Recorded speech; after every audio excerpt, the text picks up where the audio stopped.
Hey there, welcome to Paper Muse. This is Teresa speaking. So I am in the middle of a crafty session. My desk, you can see, is a bit like in the mix of it all.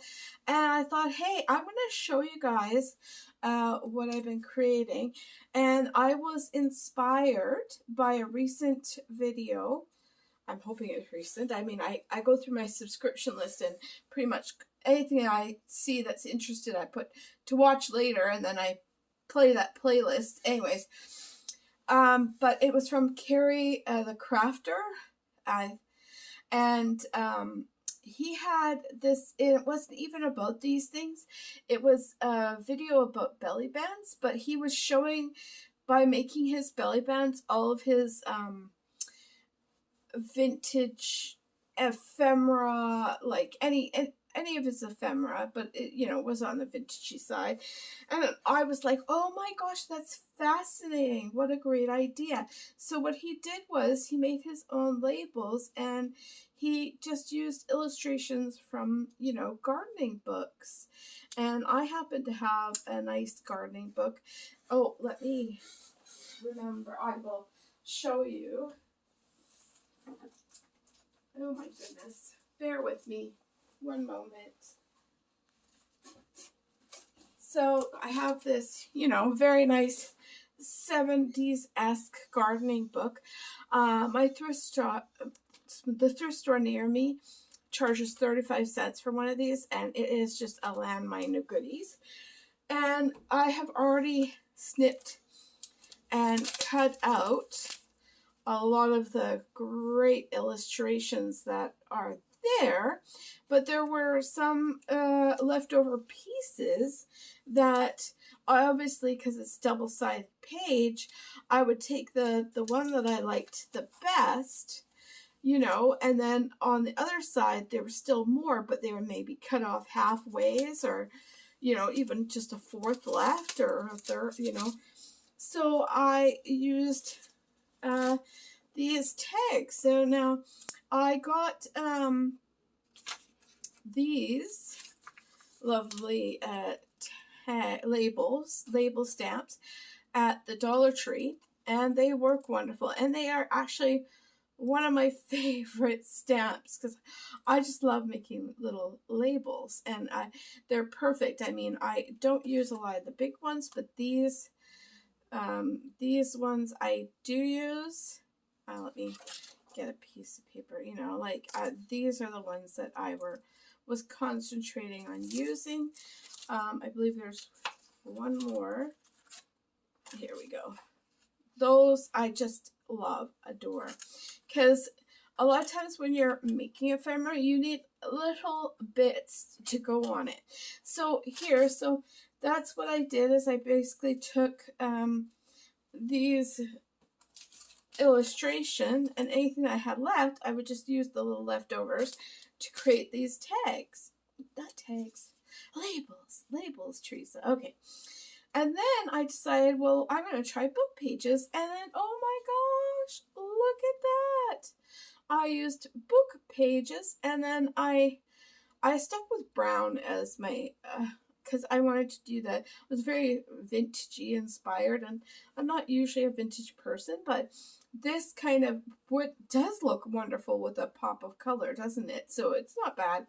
So, and then I basically then just took a stamp set, which is this one from Bo Bunny, and I used the flower and the greenery one, and I stamped in it. And then I also took another stamp, which is a butterfly from another dollar store one, and I did that, and I thought, wow, that's awesome. So I'm gonna just quickly show you the process. All right, so that you're not like, well, I mean, I think it's pretty clear how I did this, but let's just do it. And now it's basically, I'm just creating ephemera that will go in other ephemera that I create. It's like layer of ephemera creating. I love it. It's like everything. I do buy some stuff for ephemera, like obviously I do, but I really love it when it's all the way my stuff. And I'm just thinking, maybe I'll show you what I have. A lot of these black and white ones left, and I'm just curious to see if it would look good. But I think I would have to change over to black ink. Yeah, in my opinion, black ink would be way better for that. So let's leave that for another moment. So let's just get the book page. And it would definitely help if I cleaned this stamp out. It's creating some dimensions so I can't push down all the way. These are not perfect at all, but they don't have to be. I'm just using up book pages, so let's just... And so like at the end, you'll also see like, oh, you can't see it right now, it's covered. But, you know, once you start going through book pages, you're going to end up with a lot of scraps. So I'll do another video on how I use up those scraps, because I don't even throw that out. I use it up for ephemera as well. So basically, I first, you know, I use the illustration, the images, then I use the book pages for things, and then even the clear white borders I use for other things. So for a great book like this was thick before. I've always taken out a lot of pages, but 35 cents, I have then, you know, created quite a lot from that one book that I don't really feel too bad, especially since it's, you know, quite an old book. It's had its heyday. So I just go around, cut around the outside. A lot of fussy cutting I did last night. Whew, a lot of fussy cutting. I could tell my thumb's just like, yeah, I'm kind of like not wanting the pressure. I get in a zone. I create with my YouTube, I create a bunch of like watch later in my queue. And then when I'm doing this kind of stuff, I just go through and watch a lot. If it's a collab that I'm in, I usually try to leave a comment. But a lot of times when I'm kind of creating, if it's not a collab, unless there's like something like I did obviously with Ceri's, I commented on this thinking that this was just a genius idea. If I'm like, if it really catches my eye, I will definitely leave a comment. But sometimes it's just, you know, I'm in my jam, in the flow. I've just got inspiration going on in the background.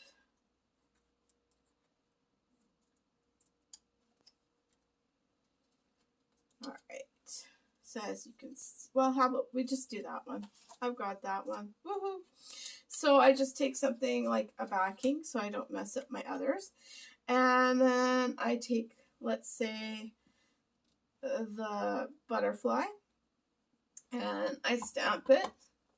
And I got too much stuff underneath here, but hopefully I'll do a good impression. There we go.